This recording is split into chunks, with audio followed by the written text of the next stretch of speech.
Berbahagialah kita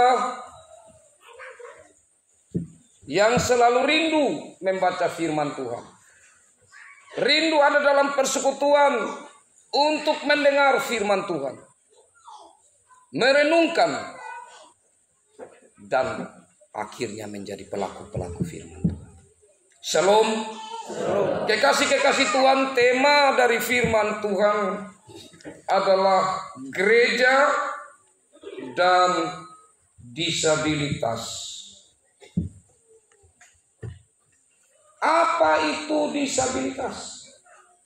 Disabilitas adalah satu keadaan dari orang-orang yang memiliki kebutuhan khusus, yang mana kalau bagi mereka atau menyebutkan orang itu difabel, kalau kita pernah dengar istilah. Jadi orangnya difabel, keadaannya disabilitas. Nah, yang masuk dalam disabilitas, difabel yang memiliki kebutuhan khusus itu seperti apa? Atau seperti yang manakah mereka? Jadi itu ada dikelompokkan, ada disabilitas fisik, ada disabilitas sensorik, ada disabilitas intelektual, ada disabilitas mental. Yang masuk dalam disabilitas fisik seperti apa? Ada tunanetra yang kurang sekali pendengarannya, yang kurang sekali penglihatannya, atau yang sama sekali tidak melihat. Itu tunanetra. Ada tunarungu yang sedikit sekali pendengarannya, atau yang sama sekali tidak bisa mendengar. Ada juga tunawicara, yaitu yang dalam pengucapannya tidak begitu jelas, atau bahkan yang sama sekali tidak jelas pengucapannya. Kemudian ada juga tunadaksa. Tunadaksa ini berhubungan dengan ada persoalan di otot, ada persoalan di persendian, ada persoalan di tulang, ataupun ada persoalan di saraf yang membuat seseorang itu dia sangat sedikit untuk beraktivitas atau sulit beraktivitas. Nah, ada yang tadi saya katakan yang kedua, disabilitas. Setelah yang pertama fisik, yang kedua itu sensorik.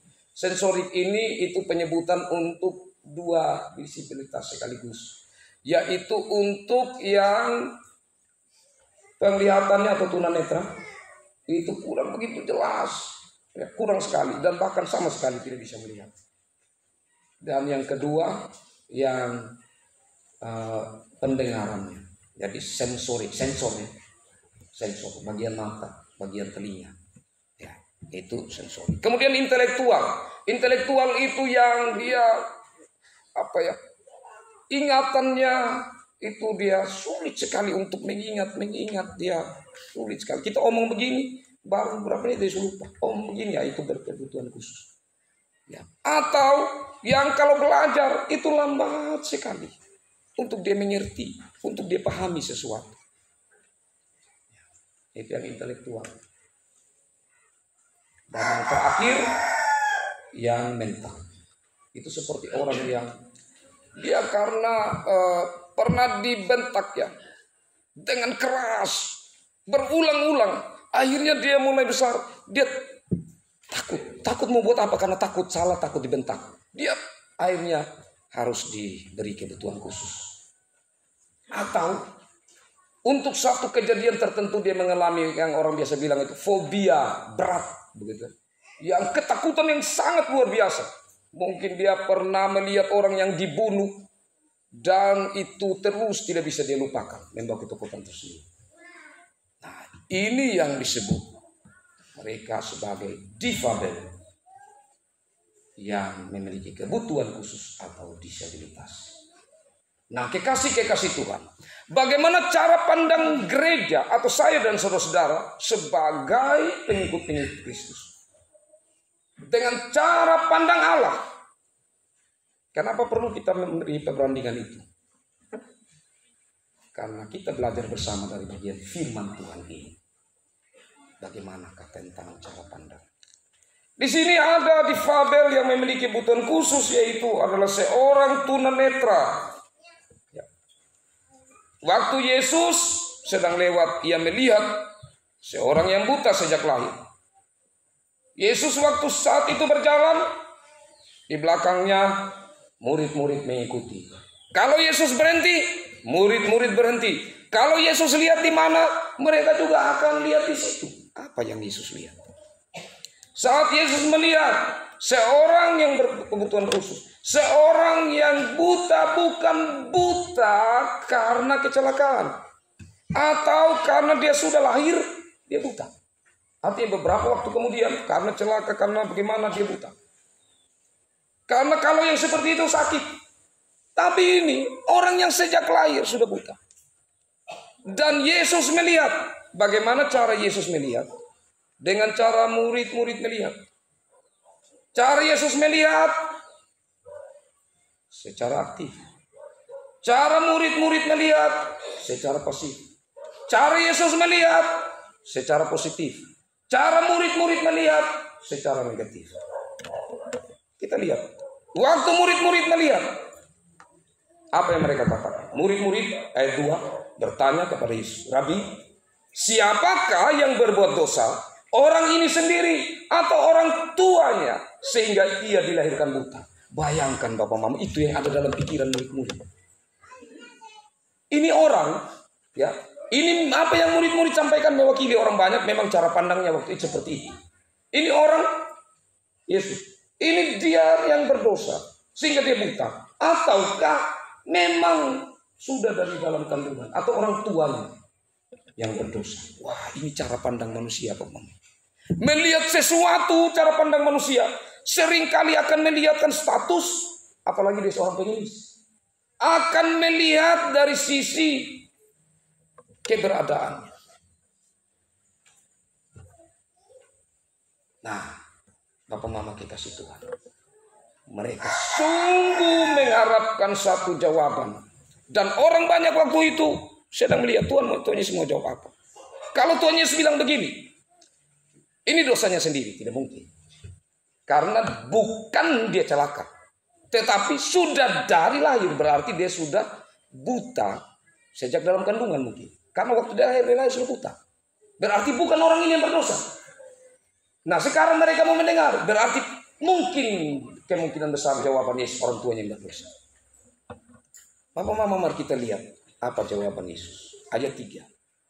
Bukan dia, bukan juga orang tuanya, tetapi karena pekerjaan Allah harus dinyatakan di dalam dia.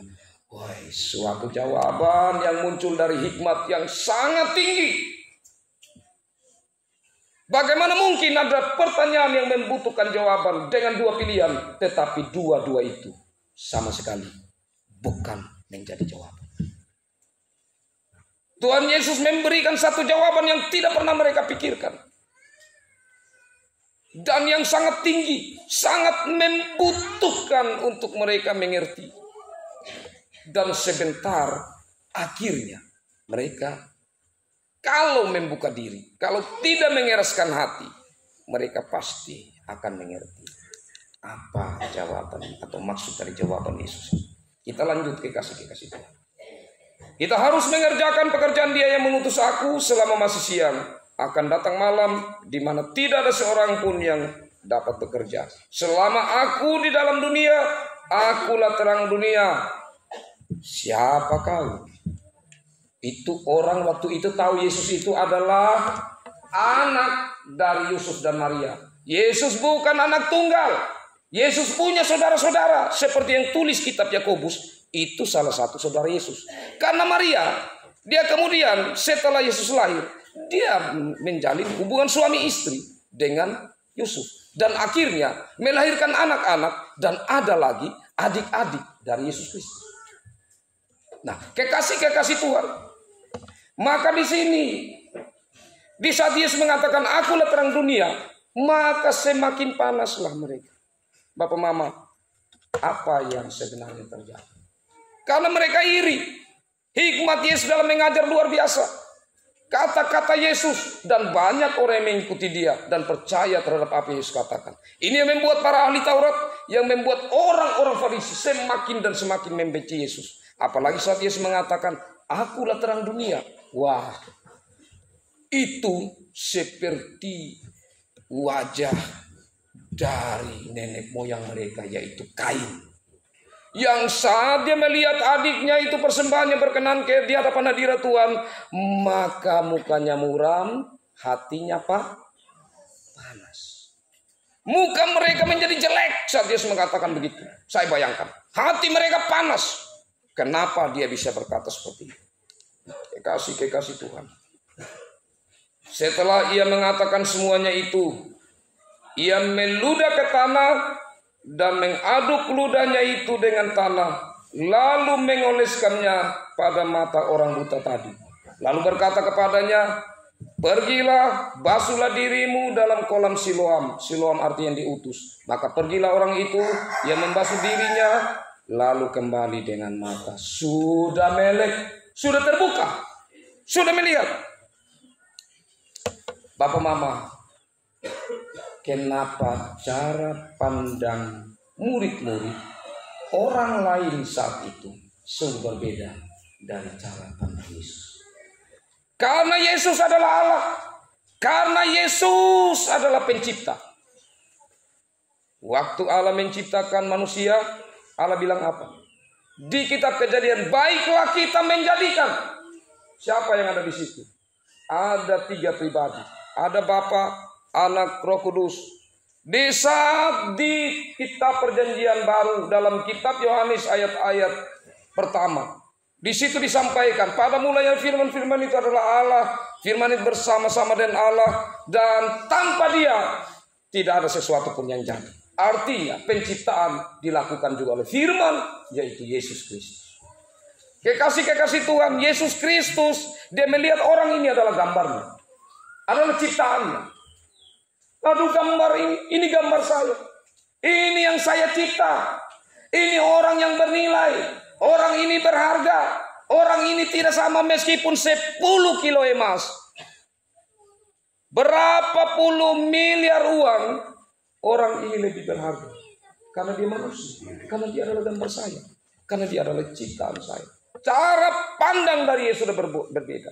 Dan keaktifannya yang menggerakkan lewat cinta kasihnya dalam kuasa penciptaannya untuk membuat orang itu menjadi melihat kembali.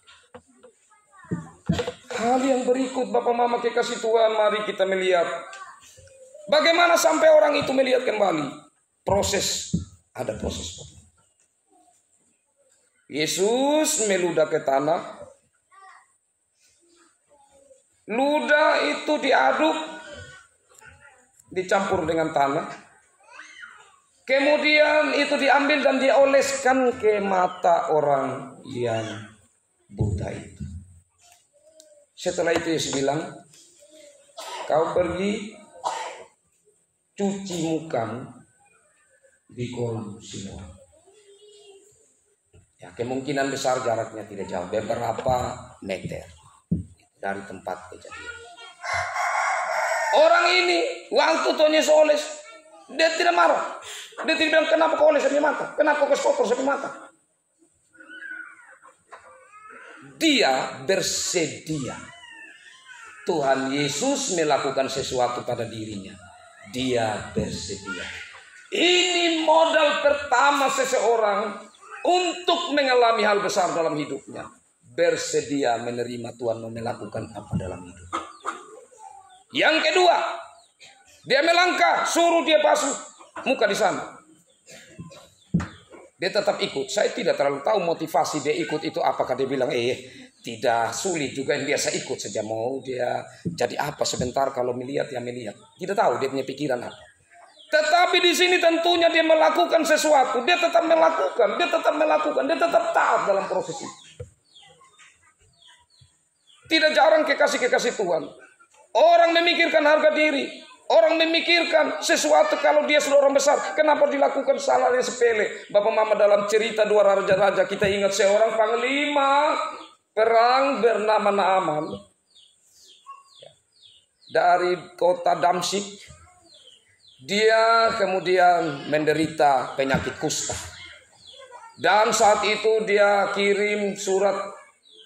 Ya, dia kasih tahu sama raja kirim surat kepada Raja Israel. Tolong jangan sampai ada yang bisa bantu orang saya ini. Raja bilang, siapa kau? Raja Israel bilang, mau bantu sama kamu di sana. Kalau nanti dia baik ini orang, kita perang, bahaya. Jadi secara diplomatis waktu itu, raja yang tidak mau kerjasama. Tapi Nabi Elisa mendengar. Dan Nabi Elisa suruh, tulis surat. Raja tulis saja surat kepada raja di sana. Bilang sama itu panglima, silakan datang, nanti saya kesembuh. Maka panglima itu datang dengan kudanya, dengan keretanya, dan berhenti di depan rumah Elisa. Ada yang kasih tahu, Elisa, ini Naaman sudah datang. Elisa bilang sama seorang pesuruhnya, ketemu sama dia, kasih tahu sama itu Naaman, kau pergi di Sungai Yordan, celup diri 7 kali di sana. Utusan keluar, Bapak Panglima yang terhormat, ada pesan dari Nabi Elisa. Bapak pergi saja ke Sungai Yordan, celup diri 7 kali, maka Bapak punya sakit kusta akan sembuh. Hah? Bagaimana kau suruh saya celup diri itu Sungai Yordan? Sungai tempat yang saya ada di sana bersih-bersih, luas, sungai yang indah, yang bagus. Kau suruh di ini Sungai Yordan untuk apa? Baru saya ini panglima besar. Bagaimana ini hal yang memalukan? Saya sudah pulang. Tapi pegawai yang bersama-sama dengan Naaman bilang, jangan, Bapak, tidak sulit dia suruh Bapak ini untuk ada 10 pohon mungkin yang disuruh Bapak naik turun panjat. Ini kan yang celup diri, mana Bapak, apa yang susah? Dengan berat hati dan dengan setengah pengharapan, maka berjalanlah Naaman menuju Sungai Yordan. Celup diri 1 kali, 2 kali, 3 kali, sampai 5 kali. Kenapa belum? Mulai ada keraguan.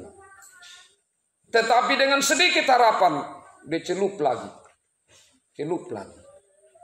Dan yang ke-7 itu dia bangun. Hilang semua kustanya. Wah, dia senang luar biasa. Banyak anak-anak Tuhan tidak sabar. Sebenarnya Tuhan sudah mau kasih, tapi dia tidak sabar untuk menanti. Mau yang cepat-cepat. Seperti Tuhan ini yang harus memenuhi kebutuhannya, terbalik. Bukan Tuhan yang minta dia untuk taat, tapi dia yang minta Tuhan untuk taat apa maunya. Dan tidak sabar. Orang ini harus melepaskan egonya. Kalau mau bertemu Tuhan, kalau mau bangun hubungan dengan Tuhan, harus miskin di hadapan hadirat Allah. Berbahagialah mereka miskin di hadapan hadirat Allah, karena mereka yang punya kerajaan Allah. Sadarlah kita kecil di hadapan hadirat Allah, tidak memiliki apa-apa. Meskipun saya dan Bapak Mama di hadapan Allah sungguh bernilai, sungguh berharga. Sebagaimana orang buta ini, Tuhan Yesus pandang dia bernilai, dia berharga. Berbeda dari cara pandang murid-murid, berbeda dari cara pandang orang banyak. Dan apa yang dia dapatkan saat dia taat untuk apa yang Tuhan Yesus buat dalam hidupnya, dia memperoleh kesembuhan. Tetapi untuk hal yang besar, hal yang tidak mungkin dilakukan oleh orang lain pada dirinya, untuk hal yang sebelumnya dia merasa mustahil, hanya memang sebuah mujizat. Dan mujizat terjadi. Apa yang selama itu dia gambar-gambar dalam pikirannya, yang tidak jelas, tetapi sekarang matanya melek, matanya terbuka. Ia bisa melihat dengan jelas segala sesuatu, mana hitam, mana putih, mana yang namanya manusia. Dia juga dapat melihat di cermin yang bagaimanakah diri saya. Itu satu kejadian yang luar biasa. Tapi kejadian yang luar biasa yang membawa kesenangan itu tidak serta-merta, tidak kemudian bebas dari tantangan. Langsung dia mendapatkan tantangannya. Tantangannya pertama-tama apa yang dia dapatkan, Bapak Mama? Dia mendapatkan tantangan dari para tetangga. Kita lanjut melihat, Bapak Mama kasih Tuhan. Ayat 8 ya. Tetapi tetangga-tetangganya dan mereka yang dahulu mengenalnya sebagai pengemis berkata, bukankah dia ini pengemis yang selalu mengemis? Ayat 9, ada yang berkata benar, dialah ini. Ada pula yang berkata bukan, tetapi ia serupa dengan dia. Orang itu sendiri berkata, benarlah, akulah itu. Bapak Mama, dia sudah sembuh. Tetapi macam orang mau dia tuh buta terus. Kenapa dia melihat?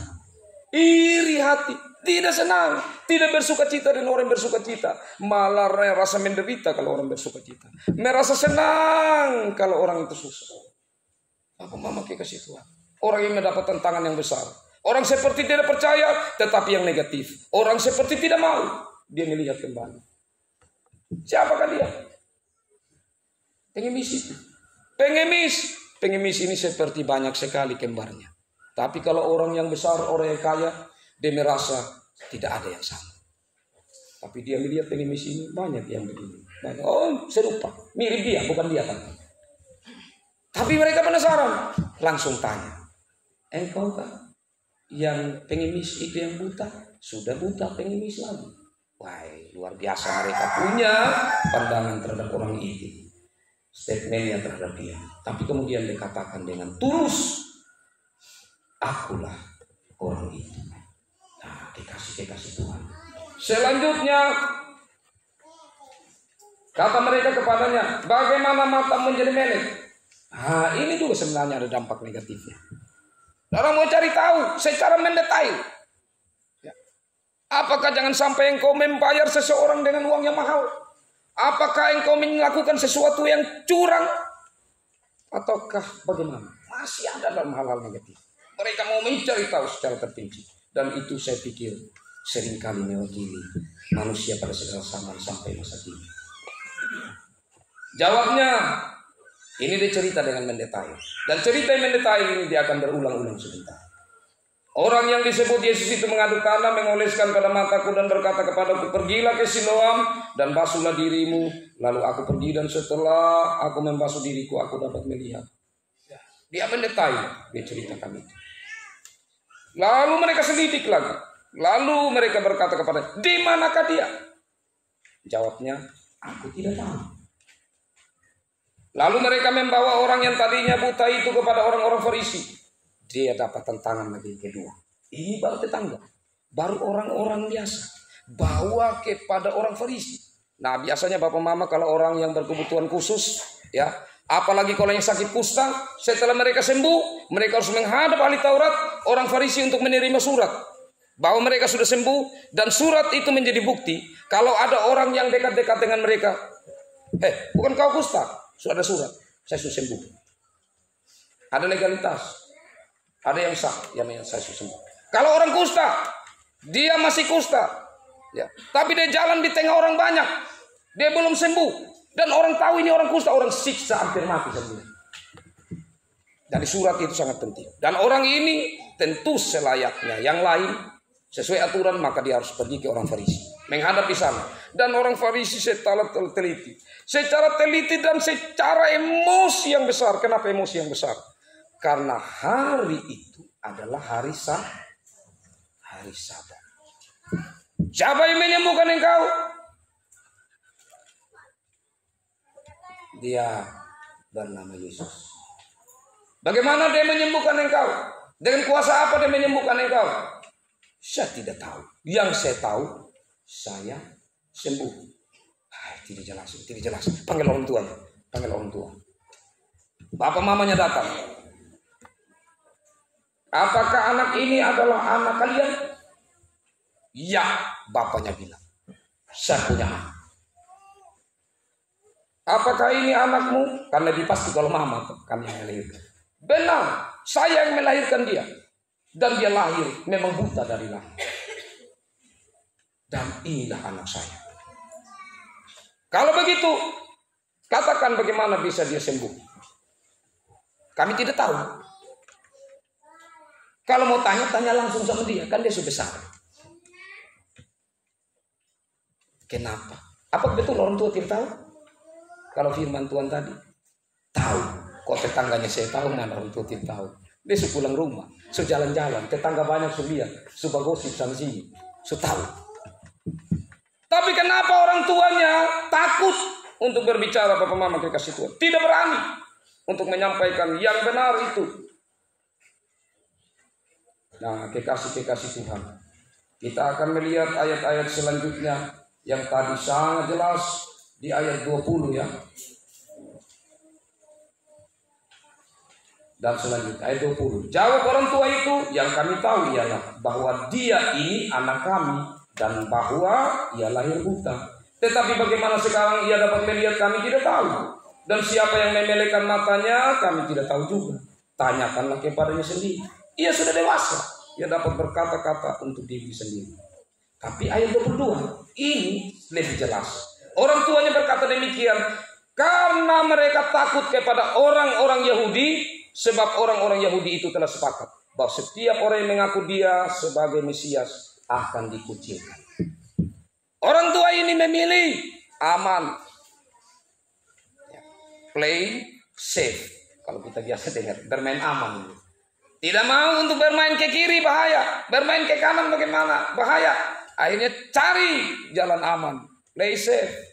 Maka bermain amanlah orang tua ini. Apakah itu berkenan di hadapan hadirat Allah? Tidak. Seperti mereka bilang, anak memang kami lahirkan engkau, tapi kami tidak mau dikucilkan, engkau tolong tanggung sendiri masalah. Kasihan. Anak sudah seperti itu, sudah mendapat kesembuhan, tetapi masih diperlakukan lagi secara diskriminasi. Nah, Bapak Mama kekasih Tuhan, tapi anak dalam keadaan itu dia tetap tegar ya Bapak Mama. Tetap tegar.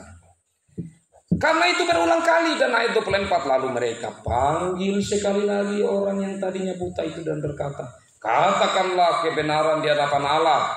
Kami tahu bahwa orang itu orang berdosa, maksudnya Yesus ya. Jawabnya, apakah orang itu orang berdosa? Aku tidak tahu. Tetapi satu hal yang aku tahu, yaitu bahwa aku tadinya buta dan sekarang dapat melihat. Dia mau kasih tahu begini, supaya kamu tahu, memang ini hari Sabat, ya kan? Hari Sabat. Hukum Musa bilang jangan melakukan sesuatu. Tapi saya buta sejak lahir. Siapa yang bisa sembuh saya? Tidak ada lain, hanya Tuhan. Tidak pernah terjadi. Kalau saya sembuh, maka ini karena Tuhan. Kalau Tuhan yang melakukan pada hari Sabat, siapa yang berani untuk menantang? Ini membawa sebuah perpecahan. Jadi pada akhirnya Bapak Mama, kalau kita baca ayat-ayat selanjutnya, maka terjadilah dua kelompok. Kelompok yang satu, kelompok yang bilang, wah ini memang Tuhan yang buat. Kalau Tuhan yang buat, kita mau bilang apa? Yang lain bilang tidak. Ini orang-orang berdosa, orang jahat, orang tidak taat hukum Musa. Hukum Musa bilang jangan buat apapun di hari Sabat. Ini sudah yang kedua kali. Kalau kita ingat nas pembimbing tadi, pertama Tuhan Yesus sudah buat seorang yang lumpuh, tapi kemudian bisa sembuh, dan itu di hari Sabat. Tuhan kasih contoh dalam nas pembimbing tadi. Kalau dombamu saja jatuh pada hari Sabat, engkau angkat. Domba itu berharga menurut kamu.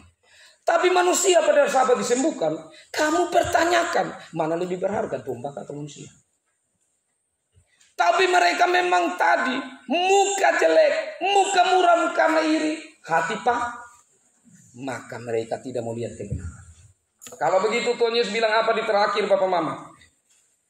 Apakah kamu harus kembali menjadi buta baru kamu percaya? Ayat 41, jawab Yesus kepada mereka, sekiranya kamu buta, kamu tidak berdosa. Tetapi karena kamu berkata, kami melihat, maka tetaplah dosa. Kalau mereka seperti orang buta tadi, mungkin mereka percaya maksud Tuhan Yesus. Tapi dong bilang dong melihat. Tapi di situ mereka tetap berdosa. Karena mereka melihat sesuatu, tapi hati mereka keras. Hati mereka menutup diri dari kebenaran sesungguhnya. Karena Sabat, Bapak Mama kekasih Tuhan, ini dengar baik-baik. Sabat bukan bicara tentang hari, tetapi berbicara tentang Sabat itu sendiri. Semua hari penting, semua hari diciptakan Tuhan. Tetapi hari Sabat, yang penting adalah Sabat. Sabat itu apa? Hari di mana Tuhan memberkati. Apakah berkat terjadi bagi orang yang tadi tidak melihat dan kemudian melihat? Ini berkat tidak. Berkat tidak. Berkat dari tidak melihat dia menjadi melihat. Itu berkat. Jadi berkat itu datang pada hari Sabat. Berkat khusus, berkat istimewa yang Tuhan sediakan bagi saya dan Bapak Mama. Kalau tidak datang hari Sabat, rugi. Rugi Sabat. Hari lain kita ketemu juga kan di PKS di kunjungan. Kalau ada pesta-pesta di mana kita berkumpul di situ, ada ibadah juga. Tapi kenapa Sabat atau Minggu itu penting sekali? Hari Minggu, hari kebangkitan. Saya dan saudara kenapa percaya Yesus? Karena Yesus tidak terus mati, tapi karena dia bangkit. Maka kita bersatu. Yesus adalah kepala, kita adalah tubuh. Dan tubuh ini di saat kita bersekutu menggambarkan bahwa kita percaya kita terikat pada satu kepala. Dan berkat yang kita terima saat persekutuan ibadah di minggu ini, minggu-minggu yang kita hadir, firman Tuhan. Firman Tuhan Bapak Mama tidak terbatas. Harta 10 juta, 1 miliar, 1 bilion uang kita pegang, tetap dia akan ada batasnya. Karena manusia puas, tidak puas, puas, tidak puas, tidak puas, tidak cukup. Itu terus ada dalam diri kita. Tapi firman Tuhan kekal selama-lamanya. Saya sampaikan hari ini, sampai saudara mati, kalau saudara tetap ingat, tetap ada. Tidak mungkin hilang. Harta bisa selesai. Ada batas-batas waktu. Materi ada batas waktu. Firman Tuhan tidak ada batas waktu. Itulah Sabat. Karena itu Sabat Tuhan memberkati, karena di situ tercurah berkat. Dan apa yang Yesus lakukan menjadi berkat. Saat seorang dokter, kau jangan larang dia operasi. Kalau orang membutuhkan operasi di hari ini, karena dia sedang memberkati orang. Benar tidak? Untuk hal-hal yang serius, memang itu memberkati. Tapi jangan menjadikan alasan. Yang tidak tugas juga, bisa ada apel Bapak. Maksudnya ada dinas. Nah itu salah. Baik Bapak Mama, sebenarnya saya mau menjelaskan lebih banyak dan lebih mendalam. Tapi saya pikir sudah cukup untuk firman Tuhan ini bagi kita. Pegang baik-baik, jadikan pegangan.